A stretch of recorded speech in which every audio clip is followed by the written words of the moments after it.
Guys, welcome back to Time Out with B. Today is going to be a chill and chat. It's going to be a very quick video. I want to talk on a particular topic that I came across, and that particular topic has so many things attached to it, but I'm not going to break everything down today. I'm just going to run through it, and let's start. I want to ask you a question.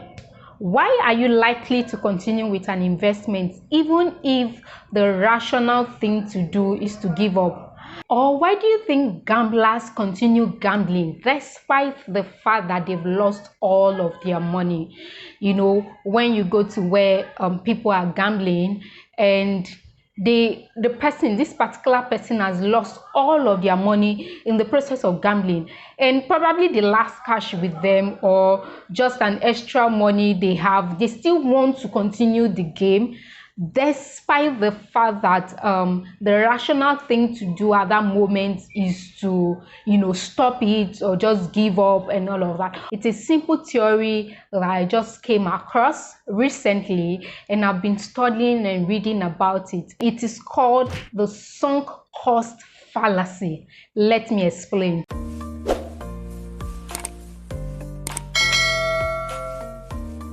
So the sunk cost fallacy is that moment when you're thinking about everything you've invested into a particular thing, irrespective of whatever is costing you right now or whatever it will cost you in the future. Like right now, while you're making the decision, the only thing you're thinking is all the things you've invested in the past. And you see it in the case of relationship, where people are in a bad relationship, but they're thinking, oh, all of these years I've invested in this person, or do I just break it off and restart again? Or even in investment, you see people saying, oh, all of the money I've invested in it.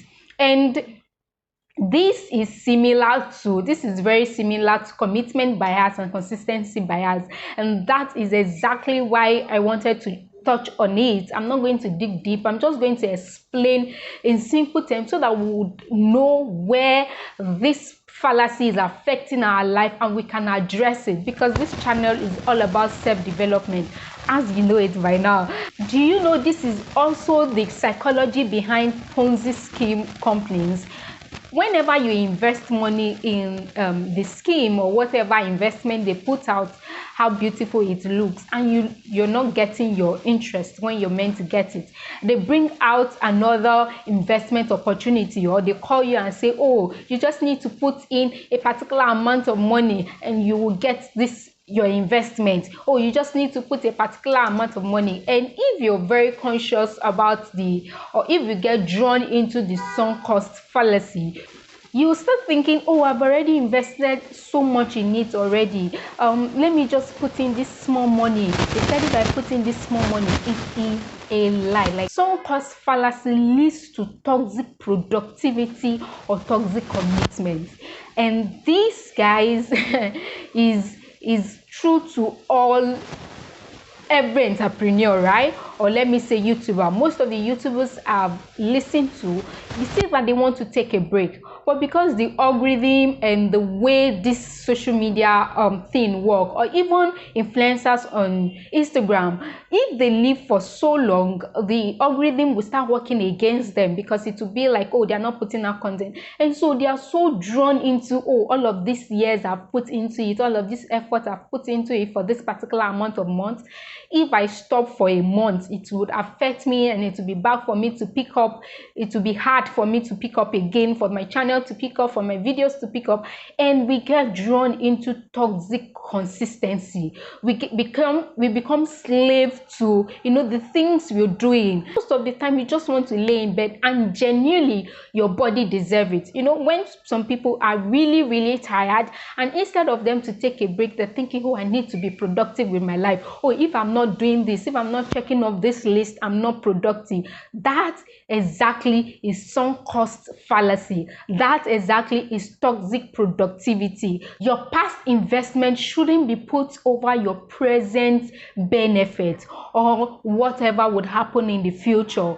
We need to be rational whenever we are making decisions. We need to know when to say enough is enough. We need to know when to stop, when to take a break. Okay, don't get drawn into the mentality of, oh, all of the effort I've put into it, if at this moment doing it is going to affect you, stop it, don't do it. This video is just me encouraging us or calling our attention to the toxic productivity, toxic commitment bias, toxic consistency. You're being consistent, but it's affecting you, it's affecting another area of your life, it's affecting your health, and you're thinking, oh, I cannot stop all of the effort I've put into it. Or you constantly do something and there are no balance in your life. We should check it in every facet of your life.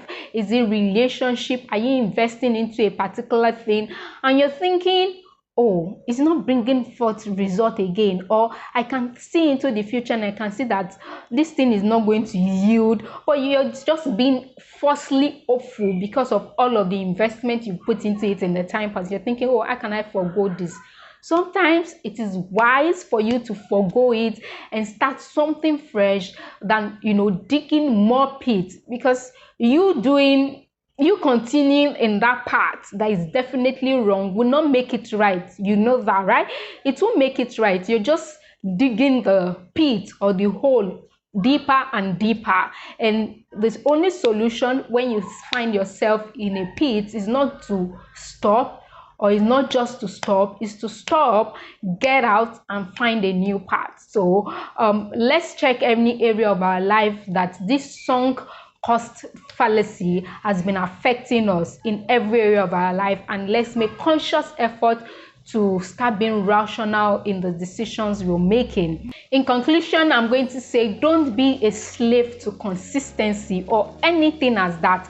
Don't be a slave to anything, either productivity, either consistency, either an investment or anything. Do not be a slave to it. Know where to draw the line. Okay, thank you so much for watching. Please share with me in the comment section, how do you deal with productivity guilt?